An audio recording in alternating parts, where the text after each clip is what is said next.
आप सबके हृदय में बैठे हुए भगवान को वंदन और प्रणाम। मैं आप सभी के पूर्वज और पुरखों का आवाहन इस व्यासपीठ से करता हूं, जो कि आज प्रातः पूजा में सबका आह्वान किया गया है, सबको बुलाया गया है। संपूर्ण देवी देवताओं का आह्वान किया गया है, उनका वंदन और उनका पूजन किया गया। बलवेश्वर, बलि, काक बलि, स्वान बलि, गौ बलि, इस सबके साथ ही अनुष्ठान को आरंभित किया गया। अद्भुत कलश, जहाँ के कलश में संपूर्ण तीर्थ और गंगा जी का वास होता है, सभी नदियों का वास होता है। पूजा में कलश की बड़ी प्रमुखता मानी गई है। हम बड़े भाग्यशाली हैं कि ऐसे ढंग से और बड़ी श्रद्धा से यह अनुष्ठान करने का सौभाग्य प्राप्त हो रहा है। विद्वान 300 ब्राह्मणों के मध्य में प्रत्येक वर्ष की भांति इस वर्ष भी अद्भुत अनुष्ठान। परिसर में बैठे हुए सभी जजमान जन, आप सबके हृदय में बैठे हुए भगवान को वंदन प्रणाम करता हूँ। सभी पूर्वजों को मैं इस पवित्र व्यासपीठ से अति आदर के साथ में उन्हें वंदन, उन्हें प्रणाम करता हूँ। आइए हम कथा की तरफ बढ़ते हैं। ब्राह्मणस्य विशेषेण क्षत्रिये द्वादशं स्मृतम् अर्धमासं तु वैश्यस्य मासा शुद्रस्तु शुध्यति।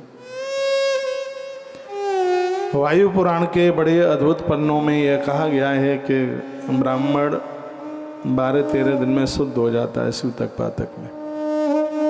क्षत्रिय अर्धमासा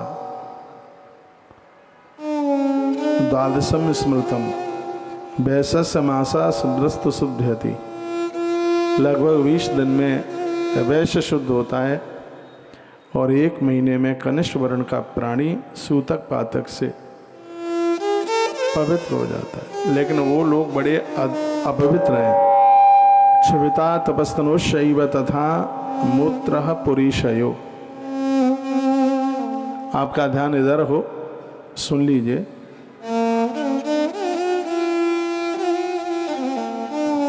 क्षुधा पीड़िता, जब भूख से त्रसित हुआ व्यक्ति और दौड़कर भोजन पर जाके टूट पड़ा, भोजन करके जिसने कुल्ला नहीं किया, हाथ नहीं धोए, ऐसे व्यक्ति को अपवित्र माना गया है। वो पूजा पाठ का अधिकारी नहीं है। ब्राह्मण को भोजन कराते समय उसे वो भोजन परोसने का अधिकारी नहीं। यहाँ आप सब जजमान लोग परोस रहे हैं, इतना मैं निवेदन करूँगा। लेट बाथरूम करके आए हैं, मल विसर्जन के लिए आए हैं, तो स्नान किया है तो ही ब्राह्मणों को परोसें। बाथरूम करके आए हैं तो कुल्ला किया है तभी ब्राह्मणों को परोसें। इस वायु पुराण में वर्णन है, वो मैं आपको निवेदन कर रहा हूँ। निद्रा पीड़िता, जो सो के आए हैं, उन्हें अपवित्र बताया गया है। सोने के बाद या तो स्नान करो, यह नहीं हो सकता तो अर्ध स्नान कीजिए। पाँव घुटने तक धोइए, हाथ कोहनी तक धोइए, मुंह पर छींटे लगाइए, देह के ऊपर जल का कुछ छींटा लगाएं, उसके बाद ही आप शुद्ध होंगे। तब ही पूजा में बैठें, तब ही ब्राह्मण को परोसें। फिर कहा गया है कि थूक करके आए हैं तो भी कुल्ला की जरूरत है। इस कर्म कांड को बड़ा विशेष माना गया। व्यक्ति बाथरूम करके आया है, यदि स्त्री पुरुष कोई भी है, यदि उसने कुल्ला नहीं किया और उसने ब्राह्मणों को परोसना शुरू कर दिया तो इतना अपवित्र है कि पुरखे शीघ्र ही वापस लौट जाएंगे उस जगह से, वहाँ वो भोजन नहीं करेंगे। इसलिए शुद्धता का जरूर ध्यान रखें। देव कार्य और पितृ कार्य दोनों में ही पवित्र होने की बहुत ज़्यादा जरूरत है। जूठा मुंह, नींद आने पर, मलमूत्र विसर्जन करने पर और उल्टी होने पर व्यक्ति अपवित्र हो जाता है। भोजन करके भी व्यक्ति अपवित्र हो जाता है यदि कुल्ला नहीं किया, मुंह नहीं धोया तो। नींद लेकर के भी मैंने बहुत लोगों को देखा है, पहले नहाते हैं, फिर सोते हैं, फिर भगवान की पूजा में बैठते हैं। हो सकता है उनमें से कुछ आप भी हो, बिल्कुल हो सकता है, पक्के में पक्का हो सकता है। पहले नहा लेंगे, 5 बजे जग के नहा लेंगे, फिर सो लेंगे 1-8 घंटा, सोने के बाद फिर आके पूजा में बैठ जाएंगे। लेकिन भगवान व्यास ने इसको बिल्कुल गलत कहा। मैथुन बमन इत्यादि के तत्पश्चात मिट्टी दोनों हाथों में लगा करके धोइए, कुल्ला कीजिए, मुंह धोइए, तब ही पूजा में बैठिए, तब ही ब्राह्मणों को परोसिए, तब ही आपको शुद्ध माना जाएगा। एक और अगली बात कही गई है, ब्राह्मणों की पंक्ति में बैठकर कभी भोजन मत करना, विशेष रूप से श्राद्ध में तो करना ही नहीं। उनकी पंक्ति में बैठ करके भोजन न करें। मैं श्लोक बोले देता हूँ। वर्णन किया है कि नियुक्तो वा पंक्त्या हरत दुष्कृतम पापेन गृह्यते क्षिप्रा मिष्टापूर्तम न नश्यति। लिखा है अपिजात शतम कृत्वान समुच्यते किलशतम विषमम भोजेद विप्रान एक पंक्त्याम चयो नर। जो ब्राह्मण की पंक्ति में बैठ करके व्यक्ति उनकी पंक्ति में बैठ करके यदि भोजन करता है, ब्राह्मणों की पंक्ति में भोजन बैठ करके बिल्कुल कभी भी ना करें। कहा गया है कि ऐसे व्यक्ति को ब्रह्म हत्या के बराबर अपराध पाप लगता है। इस श्लोक में वर्णन किया गया है। कभी भी त्रयोदशी में 13 ब्राह्मण बैठे हैं, उस पंक्ति में बैठ के भोजन मत कीजिए। उस घर के तुम दामाद हो, जामाता हो, तो भी दूसरी पंक्ति में बैठिए, अलग से पंक्ति में बैठिए। श्राद्ध कर्म वाले ब्राह्मणों के बगल में बैठ करके भोजन न करें।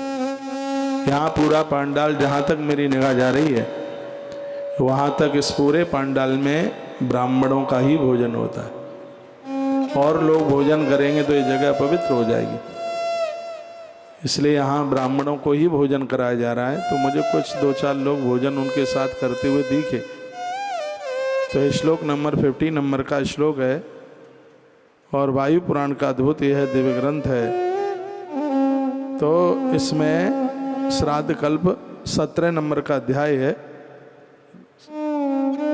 और इसमें 50 नंबर के श्लोक में कहा भोजेन विप्राण ए पंक्तान च यो नर। ब्राह्मणों की पंक्ति में बैठ करके यदि कोई भी भोजन करता है तो उसको ब्रह्म हत्या जैसा महापातक लगता है, इसलिए ध्यान रखा जाए इस बात के लिए।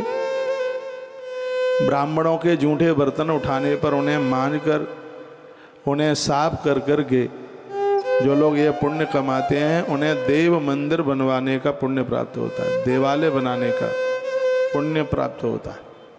इसलिए भगवान श्री कृष्ण ने राजस्वी यज्ञ में उन ब्राह्मणों के पत्तलें उठाई, बर्तन भाड़े उठाए। वायु पुराण श्राद्ध में इसको सुनना बहुत ही ज़्यादा विशेष है, इसलिए इसकी कुछ बातें मैं आपके बीच में रख रहा हूँ, वो आप सुन लें। अच्छा लगेगा, बढ़िया लगेगा। तस्मै सत्कृतम यो दद्या युद्धपो यज्ञ उच्यते। जो श्राद्धों में प्रत्येक दिन ब्राह्मणों को भोजन कराते हैं, उन्हें रोजाना प्रत्येक दिन अश्वमेध यज्ञ करने का फल प्राप्त होता है। 51 नंबर का श्लोक है वायु पुराण अध्याय नंबर 17 श्लोक नंबर 51। बड़ा अद्भुत ग्रंथ में वर्णन किया गया, बहुत आनंद आ गया। इसमें कहा कि जो नित्य ब्राह्मण को भोजन कराते हैं उन्हें प्रत्येक दिन अश्वमेध यज्ञ जैसे अद्भुत यज्ञ करने का सौभाग्य प्राप्त होता है। पितर पक्ष चल रहा है, इससे आप चूक न जाना। ईश्वर ने बड़ी कृपा करी और ये 1,00,000% है, यह बिल्कुल सही है। श्राद्ध में ब्राह्मण को भोजन कराने वाले की अपमृत्यु नहीं हो सकती। अपमृत्यु कहते हैं अकाल मृत्यु, वो समय से पहले नहीं जा सकते। सूतक पातक लगाए हैं, घर में कढ़ाई नहीं चढ़ सकती है। तो आप ब्राह्मणों के यहाँ, तीर्थों में, गुरुजनों के यहाँ बहुत भंडारे चलते हैं, वहाँ पर अपना जाकर के सहयोग कर सकते हैं। एक बात बताऊँ मैं आपको, बहुत हृदय की भावना के साथ बोल रहा हूँ। आप घर पर ब्राह्मण जमाते, उसका बहुत बड़ा पुण्य होता है। एक ब्राह्मण को जमाने का आपको फल मिलता। लेकिन श्री गया जी में जिन ब्राह्मणों को आप भोजन करा रहे हैं, मेरा हृदय, मेरा अंतर बोलता है घर का 10,000 ब्राह्मण श्री गया जी का एक ब्राह्मण एक बराबर है। इस धरती को ताली तो बजाना ही मत, इस धरती को बड़ा वरदान लगा।